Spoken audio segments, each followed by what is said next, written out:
நீதிமொழிகள் அதிகாரம் 28. பொல்லாங்கு செய்தோரை எவரும் பின்தொடர்ந்து செல்லாதிருந்தும் அவர்கள் ஓடிக்கொண்டே இருப்பார்கள். நேர்மையானவர்களோ அச்சமின்றி சிங்கம் போல் இருப்பார்கள். ஒரு நாட்டின் அறிவும் விவேகமும் உள்ள தலைவர்கள் இருந்தால் அதன் ஆட்சி வலிமை வாய்ந்ததாய் நிலைத்திருக்கும். ஆனால் ஒரு நாட்டினர் தீவினை புரிவார்கள் ஆயின் ஆளுகை அடுத்தடுத்து கைமாறிக்கொண்டே இருக்கும். ஏழைகளை ஒடுக்கும் கொடிய அதிகாரி விளைச்சலை அளிக்கும் பெருமழைக்கு ஒப்பானவன். நீதி போதனையை புறக்கணிப்போரே பொல்லாரை புகழ்வர். அதை கடைபிடித்து நடப்போர் அவர்களை எதிர்ப்பர். தீயோருக்கு நியாயம் என்றால் என்ன என்பதே தெரியாது. ஆண்டவரை வழிபடுபவரோ எல்லாவற்றையும் நன்குணர்பவர். முறைகேடாய் நடக்கும் செல்வரை விட மாசற்றவராய் இருக்கும் ஏழையே மேல். அறிவு கூர்மையுள்ள மகன் நீதி சட்டத்தை கடைபிடித்து நடப்பான். ஊதாரிகளோடு சேர்ந்து கொண்டு திரிபவன் தன் தந்தைக்கு இழிவு வர செய்வான். அநியாய வட்டி வாங்கி செல்வத்தை பெருக்குகிறவரது சொத்து ஏழைகளுக்கு இறங்குகிறவரை சென்றடையும். ஒருவர் திருச்சட்டத்திற்கு கீழ்ப்படியாதிருப்பாரானால் கடவுளும் அவர் வேண்டுதலை அருவருத்து தள்ளுவார். நேர்மையானவர்களை தீய வழியில் செல்ல தூண்டுபவர் தாம் வெட்டின குழியில் தாமே விழுவார். தீது செய்யாதவர்கள் வளம்பட வாழ்வார்கள். செல்வர் தம்மை ஞானமுள்ளவர் என்று எண்ணிக்கொள்வார். உணர்வுள்ள ஏழையோ அவரது உண்மையான தன்மையை நன்கறிவார். நேர்மையானவர்கள் ஆட்சி உரிமை பெற்றால் மக்கள் பெருமிதம் கொள்வர். பொல்லார் தலைமையிடத்திற்கு வந்தால் மற்றவர்கள் மறைவாக இருப்பார்கள். தம் குற்ற பழிகளை மூடி மறைப்பவரின் வாழ்க்கை வளம் பெறாது. அவற்றை ஒப்புக்கொண்டு விட்டு விடுகிறவர் கடவுளின் இரக்கம் பெறுவார். எப்போதும் கடவுளுக்கு அஞ்சி வாழ்பவர் நற்பேறு பெறுவார்.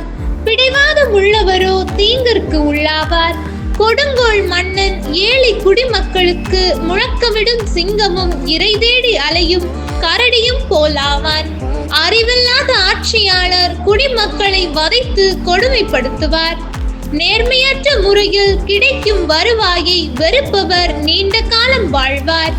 கொலை செய்தவன் தப்பியோடுவதாக எண்ணி படுகுழியை நோக்கி விரைகிறான். அவனை எவரும் தடுக்க வேண்டாம். நேர்மையாக நடப்பவருக்கு தீங்கு வராது. தவறான வழியில் நடப்பவர் தீங்கிற்கு உள்ளாவார். உழுது பயிரிடுகிறவர் நிரம்ப உணவு பெறுவார். வீணானவற்றில் காலத்தை கழிப்பவர் எப்போதும் வறுமை நிறைந்தவராயிருப்பார். உண்மையுள்ள மனிதர் நலன்கள் பல பெறுவார். விரைவிலேயே செல்வராக பார்க்கிறவர் தண்டனைக்கு தப்ப மாட்டார். ஓர வஞ்சனை காட்டுவது நன்றல்ல. ஆனால் ஒரு வாய் சோற்றுக்காக சட்டத்தை மீறுவோரும் உண்டு. பிறரை பொறாமை கண்ணோடு பார்ப்பவர் தாமும் செல்வராக வேண்டுமென்று துடிக்கிறார். ஆனால் தாம் வறியவராக போவதை அவர் அறியார். முகப்புகழ்ச்சி செய்கிறவரை பார்க்கிலும் கடிந்து கொள்கிறவரே முடிவில் பெரிதும் பாராட்டப்படுவார். பெற்றோரின் பொருளை திருடிவிட்டு அது குற்றமில்லை என்று சொல்கிறவன் கொள்ளைக்காரரை விட கேடு கெட்டவன். பேராசை கொண்டவன் சண்டை மூழ செய்வான். ஆண்டவரையே நம்பி இருப்பவர் நலமுடன் வாழ்வார். தன் சொந்த கருத்தையே நம்பி வாழ்பவர் முட்டாள். ஞானிகளின் நெறியில் நடப்பவரோ தீங்கு நின்று விடுவிக்கப்படுவர். ஏழைகளுக்கு கொடுப்பவருக்கு குறைவு ஏதும் ஏற்படாது. அவர்களை கண்டும் காணாதது போல் இருப்பவர் பல சாபங்களுக்கு ஆளாவார். பொல்லார் தலைமையிடத்திற்கு வந்தால் மற்றவர்கள் மறைவாக இருப்பார்கள். அவர்கள் வீழ்ச்சியுற்ற பின் நேர்மையானவர்கள் மீண்டும் ஆட்சிக்கு வருவார்கள். ஆண்டவரின் அருள்வாக்கு. இறைவா உமக்கு நன்றி. ஹோலி பைபிள் தமிழ் சேனலில் திங்கள் முதல் வெள்ளி வரை திருவிவிலியத்தின் ஒரு அதிகாரமானது பதிவேற்றம் செய்யப்படும். நம் அன்பு கடவுளின் ஆசியும் அருளும் இன்னும் பலருக்கு கிடைக்கப்பெற ஹோலி பைபிள் தமிழ் சேனலை சப்ஸ்கிரைப் செய்துவிட்டு உங்கள் உறவினர் மற்றும் நண்பர்களுடன் ஷேர் செய்யவும். நன்றி.